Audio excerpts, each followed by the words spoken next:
গুৱাহাটী উচ্চ ন্যায়ালয়ে শেহতীয়াকৈ আমাৰ বিধানসভাৰ সদস্য বিজয় মালাকাৰৰ নাগৰিকত্ব সম্পৰ্কে প্ৰশ্ন উঠাবলগীয়া এটা অৱস্থাৰ সৃষ্টি হৈছে। প্ৰকৃততে বিজয় মালাকাৰৰ ভোটাৰ তালিকাত নাম 2005 চনৰ পূৰ্বে থাকিব লাগিছিল, থকা নাই।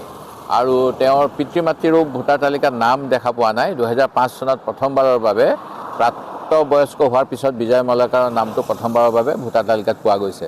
আৰু বহুতে সন্দেহ কৰে তেখেতে পূৰ্বৰ পাকিস্তান, বৰ্তমানৰ বাংলাদেশৰ পৰা আহি পেলাই ভোটাৰ তালিকাত নাম সোমালে নি।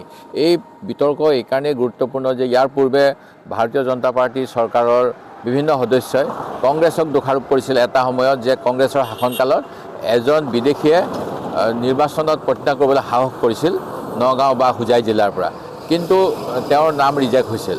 এতিয়া এই কথাটো এইকাৰণে গুৰুত্বপূৰ্ণ যে যিখন চৰকাৰে অন্যৰ প্ৰতি আঙুলি টোৱায়, সেই চৰকাৰখনৰে এজন শাসকীয় পক্ষৰ দলৰ সদস্যৰ বিষয়ে আজি গুৱাহাটী উচ্চ ন্যায়ালয়ে 4 সপ্তাহৰ ভিতৰত ৰিটাৰ্ণেবল নটিচ পঠাবলগীয়া হৈছে। আৰু তেওঁৰ কিছু তথ্যগত বিভ্ৰান্তিও দেখা গৈছে। ক'ৰবাত তেখেতে কৈছে সংস্কৃত স্কুলত পঢ়িছিল, ক'ৰবাত কৈছে হাইস্কুলত পঢ়িছিল, আৰু যথেষ্ট খেলিমেলি এটা বিষয়।